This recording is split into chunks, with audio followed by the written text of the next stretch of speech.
जीत ले हम सारी दुनिया। बीच हमें आज बोने दो, रोज उसे थोड़ा बढ़ने दो। छू लेंगे आकाश हम, मन के विचार हकीकत बने। सिद्धि फल से आनंद देंगे, कोशिश कर बढ़े, सोच बुलंद करे।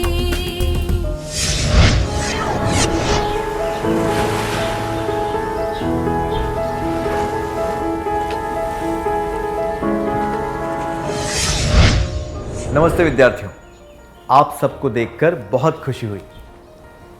पिछले सत्र में हमने सीखा था कि विपरीत परिस्थितियों के अनुकूल बनने के लिए हमें चीज़ों को अलग नज़रिए से देखना चाहिए, मुख्य मुद्दों पर ध्यान देना चाहिए, सफलता और उपलब्धि के नए पहलू ढूंढने चाहिए, सकारात्मक रहना चाहिए। जिन तनावपूर्ण परिस्थितियों को हम रोक नहीं सकते, उनमें ये करने से मदद मिलती है।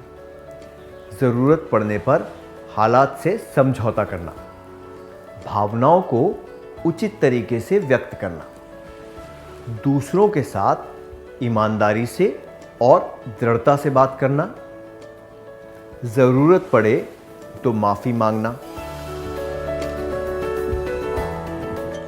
तनावपूर्ण परिस्थितियों को स्वीकार करने के लिए इन चीज़ों से मदद मिलती है। ये समझना चाहिए कि कुछ चीज़ें हमारे नियंत्रण में नहीं होती। सकारात्मक रहना चाहिए। अपने करीबी लोगों के साथ अपनी परेशानी के बारे में बात करनी चाहिए। क्या अब हम चर्चा करें कि तनाव से कैसे बचा जा सकता है? आप अपने दोस्त के साथ लघु नाटक की एक प्रतियोगिता में भाग ले रहे हैं और उसका अभ्यास कर रहे हैं। आपका ध्यान इस बात पर होना चाहिए कि आप पूरी तैयारी करें और अच्छी तरह अभ्यास करें। यह नहीं सोचना है कि आप प्रतियोगिता जीतेंगे या नहीं। क्या आप एक वार्तालाप के द्वारा ये बात समझा सकते हैं? कृपया 2 विद्यार्थी स्वेच्छा से आगे आ जाएं।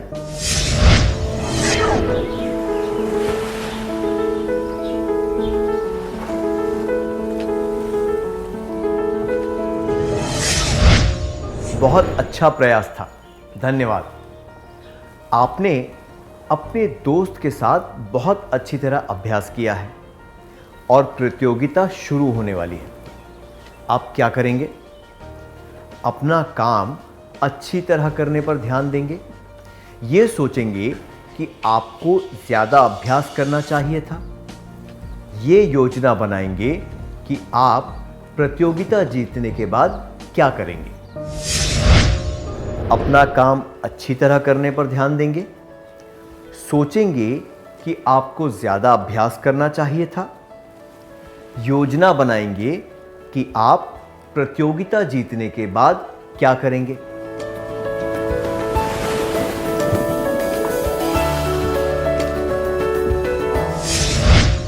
आपका ध्यान सिर्फ नाटक पर होना चाहिए। आपको केवल अच्छा प्रदर्शन करने के बारे में सोचना चाहिए। यह सोचना कि आपको ज़्यादा अच्छा अभ्यास करना चाहिए था या फिर जीतने के बाद क्या करना है उसकी योजना बनाना, इससे तनाव भी बढ़ सकता है। प्रतियोगिता खत्म हो गई है और आपको कोई इनाम नहीं मिला है। आप क्या करेंगे? क्या 2 विद्यार्थी इसका अभिनय करके दिखा सकते हैं?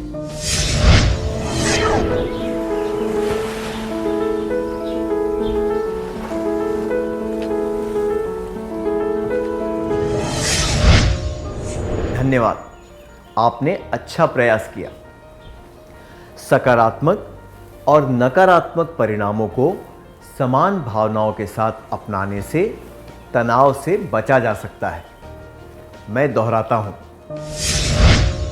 सकारात्मक और नकारात्मक परिणामों को समान भावनाओं के साथ अपनाने से तनाव से बचा जा सकता है। किसी घटना के नकारात्मक परिणाम के बारे में सोचकर घबराने से कोई फायदा नहीं होता।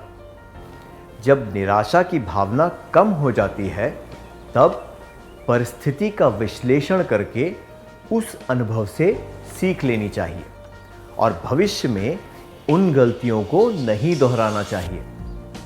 संक्षिप्त में कहें तो हमें बीते हुए कल के बारे में सोचकर दुखी नहीं होना चाहिए, वर्तमान को अपनाना चाहिए और भविष्य के बारे में ज़रूरत से ज़्यादा चिंता नहीं करनी चाहिए।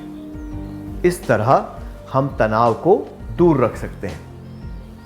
तनाव से बचने के लिए हमें बीते हुए कल के बारे में दुखी नहीं होना चाहिए, वर्तमान को स्वीकार करना चाहिए, भविष्य के बारे में ज़रूरत से ज़्यादा चिंता नहीं करनी चाहिए। मैं दोहराता हूं, तनाव से बचने के लिए हमें बीते हुए कल के बारे में दुखी नहीं होना चाहिए, वर्तमान को स्वीकार करना चाहिए, भविष्य के बारे में ज़रूरत से ज़्यादा चिंता नहीं करनी चाहिए।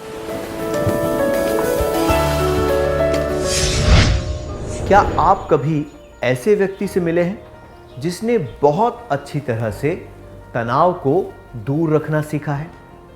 क्या आप इसके बारे में सबको बताना चाहेंगे?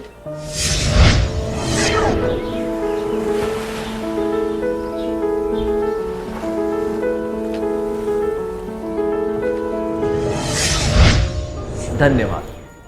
ऐसी वास्तविक प्रेरणादायक कहानियां बताने के लिए धन्यवाद।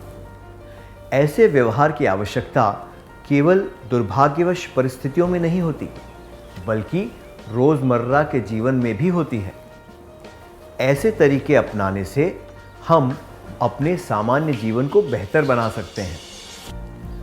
तनावपूर्ण परिस्थितियों में जब हम शांतचित्त रहना सीख जाते हैं, तो हम कुछ सकारात्मक परिणामों के बारे में ज़्यादा जागरूक हो जाते हैं। शांतचित्त रहने के सकारात्मक परिणाम: आत्मसम्मान में वृद्धि, अच्छी सेहत, व्यक्तिगत योग्यता का आभास, दूसरों के लिए प्रेरणा। क्या अब हम एक क्रियाकलाप करें? तनाव से बचने के लिए आप क्या करेंगे?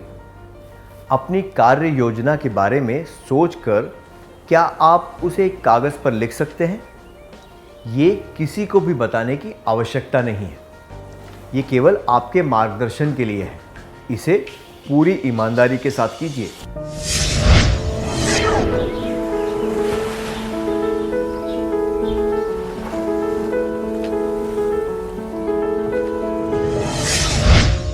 क्या आपने अपनी योजना बना ली?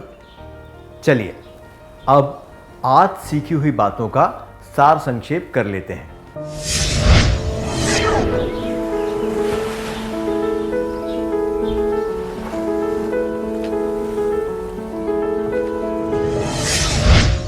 तनाव से बचने के लिए हमें बीते हुए कल के बारे में दुखी नहीं होना चाहिए, वर्तमान को स्वीकार करना चाहिए, भविष्य के बारे में ज़रूरत से ज़्यादा चिंता नहीं करनी चाहिए। शांतचित्त रहने के सकारात्मक परिणाम: आत्मसम्मान में वृद्धि, अच्छी सेहत, व्यक्तिगत योग्यता का आभास, दूसरों के लिए प्रेरणा। इतनी अच्छी तरह सार संक्षेप करने के लिए धन्यवाद। क्या अब हम थोड़ा गृह कार्य लिख लें ताकि ये बातें हमें अच्छी तरह याद रहें?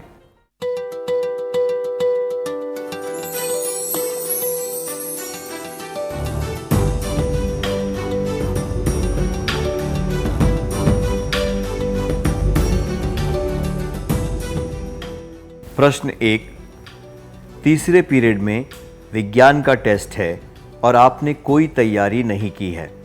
पहला पीरियड चल रहा है। अपने तनाव को दूर करने के लिए आप क्या करेंगे? उत्तर: 1, शिक्षक की नज़रों से बचकर पहले 2 पीरियड में टेस्ट की तैयारी करूँगी। 2 और टेस्ट के दौरान एक दोस्त से नकल कर लूँगा, कर लूँगी। 3 मैं क्लास में ध्यान दूँगा, दूँगी और अब तक विज्ञान की क्लास में जो भी सीखा है उसके आधार पर अच्छी तरह टेस्ट दूँगा, दूँगी। मैं यह तय कर लूँगा, लूँगी कि अब से पढ़ाई को नहीं टालूँगा, टालूँगी। प्रश्न 2, आपकी नानी अचानक बीमार हो गई और अब वे ना तो खड़ी हो सकती हैं ना ही चल सकती हैं। डॉक्टर ने एक स्कैन करवाने को कहा था और आप वो रिपोर्ट दिखाने के लिए डॉक्टर का इंतज़ार कर रहे हैं। आपके मन में कैसे विचार आएंगे? उत्तर 1, चाहे जो भी हो जाए हम नानी का सबसे अच्छा इलाज करवाएंगे। 2, खुद से ये कहता रहूँगा, कहती रहूँगी कि ये एक छोटी सी समस्या ही होगी। 3, और अगर कोई गंभीर बीमारी निकली तो हमें नानी को बताना चाहिए या नहीं?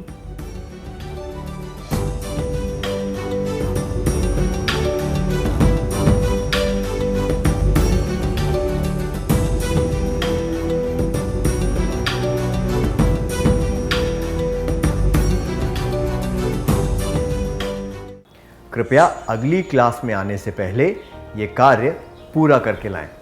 तब तक के लिए अलविदा।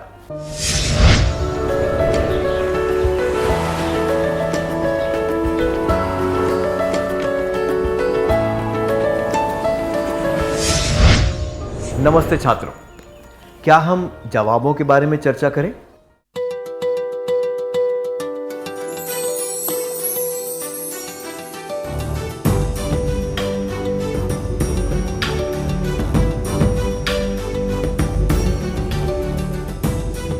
प्रश्न 1, तीसरे पीरियड में विज्ञान का टेस्ट है और आपने कोई तैयारी नहीं की है। पहला पीरियड चल रहा है। अपने तनाव को दूर करने के लिए आप क्या करेंगे? ये जवाब शिक्षक की नज़रों से बचकर पहले 2 पीरियड में टेस्ट की तैयारी करूँगा, करूँगी और टेस्ट के दौरान एक दोस्त से नकल कर लूँगा, कर लूँगी अनुचित है, क्योंकि ये दर्शाते हैं कि आप तनाव से बचने के लिए नकारात्मक तरीके अपना रहे हैं, जबकि ये जवाब मैं क्लास में ध्यान दूंगा, दूंगी और अब तक विज्ञान की क्लास में जो भी सीखा है उसके आधार पर अच्छी तरह टेस्ट दूंगा, दूंगी। मैं यह तय कर लूँगा, लूँगी कि अब से पढ़ाई को नहीं टालूँगा, टालूँगी उचित है।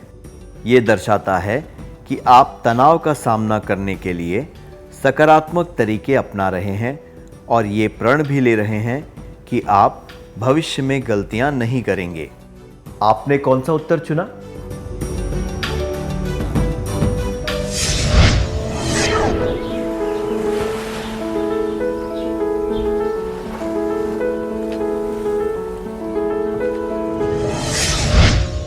प्रश्न 2, आपकी नानी अचानक बीमार हो गई और अब वे ना तो खड़ी हो सकती हैं ना ही चल सकती हैं। डॉक्टर ने एक स्कैन करवाने को कहा था और आप वो रिपोर्ट दिखाने के लिए डॉक्टर का इंतज़ार कर रहे हैं। आपके मन में कैसे विचार आएंगे?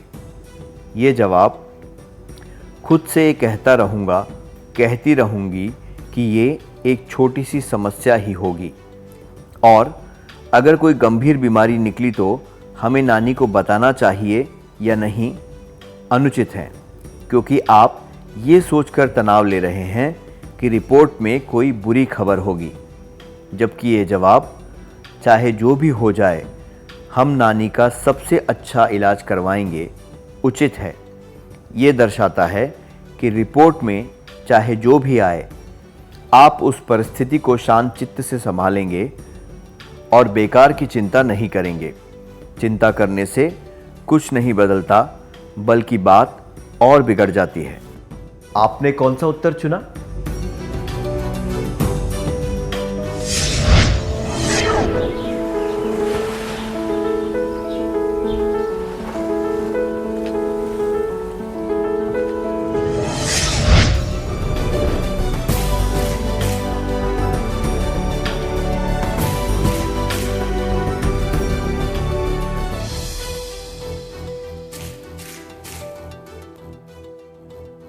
जिन्होंने सही उत्तर चुने थे उन्हें बधाई हो।